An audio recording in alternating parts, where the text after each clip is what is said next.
Alright, spoiler warning. Now, I don't normally make review videos or anything like that, but I just played a game called Expedition 33, and I really can't stay silent about it. I have to speak about it. So let's get into it. And after finishing the game, I just have one serious question I need to ask the game devs of the modern era. What the actual fuck is wrong with all of them? All of you. Like seriously. We have so many of these half-baked, soulless titles, month after month, just filled with these battle passes, online bullshit, the non-stop grinding like it's a 9-to-5 job, and then out of nowhere you get these gems that just take over the industry. That just remind you, like, oh yeah, this is why I play games, much like Baldur's Gate 3 did back in the day. No, like seriously, the story in this game, incredible. The pacing in this game, it's also incredible. The story, the character art, the character work, the art style, even the design of the map you traverse in, way better than I expected it to be. Even while you're traversing these maps, like the Red Forest I'm in here, you'll see things in the distance like I do, and you'll just be like, hey, I want to go explore that. And you can go explore it, and you'll get rewarded for doing so. It might be challenging, you might fight some things, maybe even run into a puzzle that you gotta solve, but it's not a ridiculous puzzle. But that's the way games should be. You should want to go explore something. You should want to go to these areas and see what it is. It should provoke your wonder, your curiosity, and then should reward you for going to go do it. It shouldn't see an area and then want to go explore it and then get cut off by an invisible wall because it's, coming for DLC. Specifically looking at Destiny 2. And honestly, that shit is so immersion breaking. Like, you'll be going exploring, having a good time, and this invisible wall just smacks you and you can't go past it. And only later you find out that you can now when you get the DLC, because fuck you. I don't understand. It's these. I know it's not the devs. It's the higher ups of the devs, the management, that don't seem to understand what makes video games great. And then comes along, Expedition 33, made by unbelievably talented people that didn't have the bureaucracy, or however you pronounce that, to need to put stuff in. And ironically, this game feels more in spirit to the old Final Fantasy games than even modern Final Fantasy does. And I'm 100% here for it. It's like they took the best part. Well, it's not like they did take the best parts of the classics of Final Fantasy. They took the tight game design, memorable characters, emotional arcs, and just ran with it. No gimmicks, no overproduced fluff, just good ass old classic design, game design that respects the genre and the players. Expedition 33 nails something that so many modern games seem to completely forget. Actual gameplay depth. The exploration in this game is just amazing. The main story, doesn't really force you to visit every nook and cranny of the map, but it encourages you to. There's a ton of stuff for you to discover. Hidden chests, there's secret areas, there's weapons you can find, upgrade routes you can go down, there's skill trees, very actually cool skill trees. I like some of the skills in there. But you're constantly rewarded for going off the beaten path. It doesn't feel like filler. It feels like discovery. You might go down this, you might find this area and go down it, and you discover down there's a cool sword, cool weapon, maybe a powerful picto that you might need that might help your build. It doesn't feel like a grind to explore.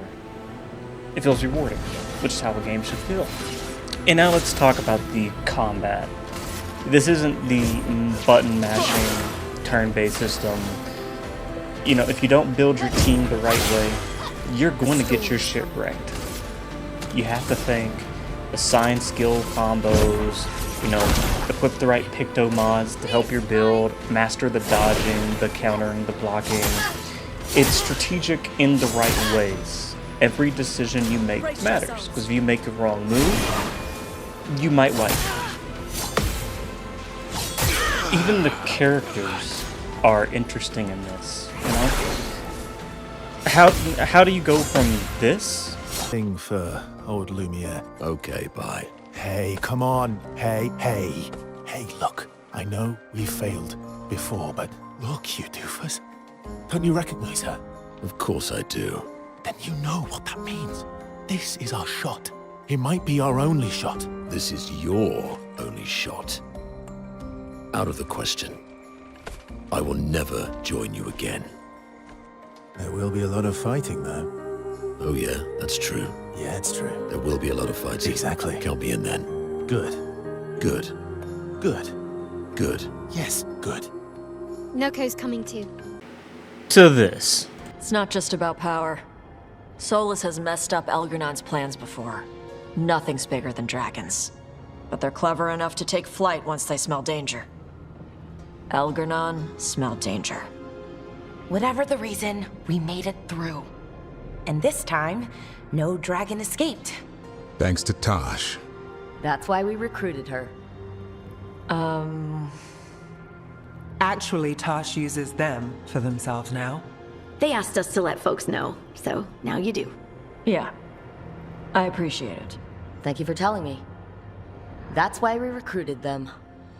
So what's our next move, Rook? Arlithin, right? I'm pulling a Barv! Like, do you not feel the writing difference in those two clips I just seen you? Just showed you? I bet you in the first clip you were more interested in what was happening around the world and the characters themselves than what was happening in the second clip. Because the second clip, you just want to scratch your ears out listening to that stupid shit. And it's like these modern devs don't understand that. Well, the management of the devs don't understand that. It's like they're making characters with the emotional depth of a wet cardboard. As long as they check off some fucking checkbox of independent woman or, you know, independent trans person that doesn't need a good arc. It's retarded, is what it is. No, I'm not against anything, you know, trans or strong female characters. I love that type of stuff, you know, as long as it's good writing. You know, I don't like the character strong because she has a vagina, or character strong because she's trans. That's not strength, that's lazy writing. I want characters that feel real, you know, complicated, flawed, interesting. You know, I like characters with arcs like this.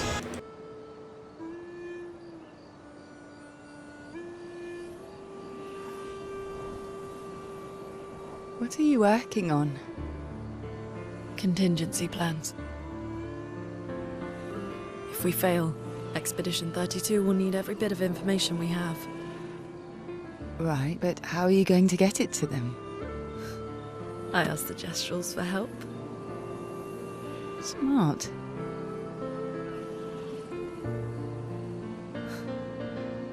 What are the stars whispering to you? Actually, I'm the one whispering to them. And certainly not this. How about we find a new lead? He's not worth it. I'm wasting my time, aren't I? Do you see the difference?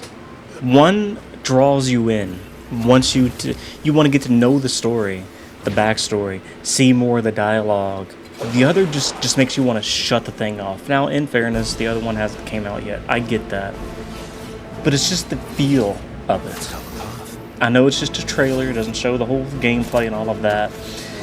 But you can get the feel for the game and the character from the game's trailer. And I'd seen the trailer and I already know I don't want to play that game. The character just doesn't interest me. Now, here's the truth.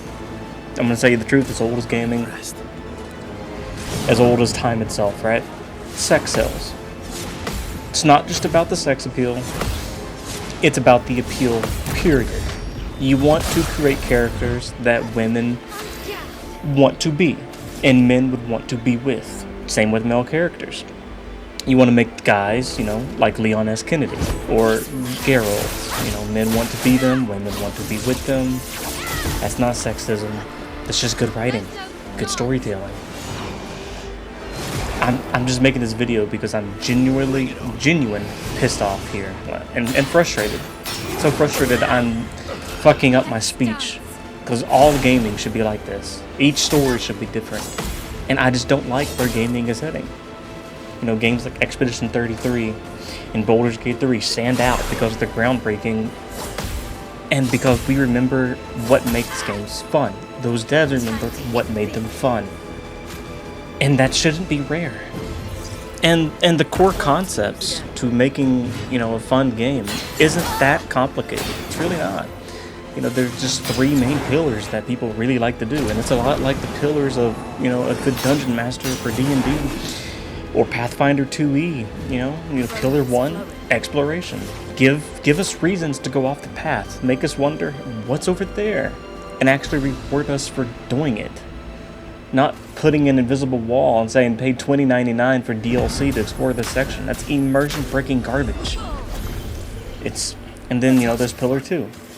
It doesn't need to be overly complicated combat. It just needs to be fun, fluid, and responsive. Think Devil May Cry, you know, Baldur's Gate 3, and Expedition 33. You feel every move, every combo, every dodge. You compare that to Avowed, and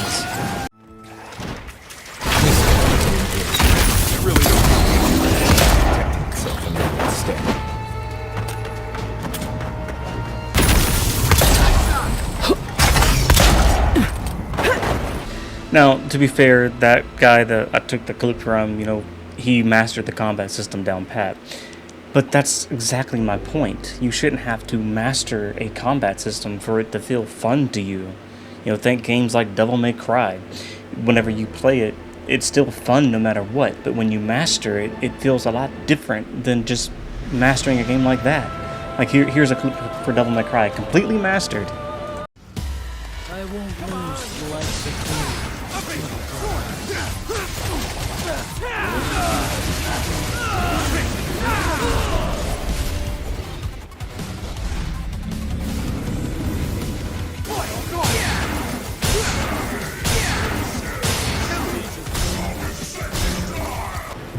You get the point.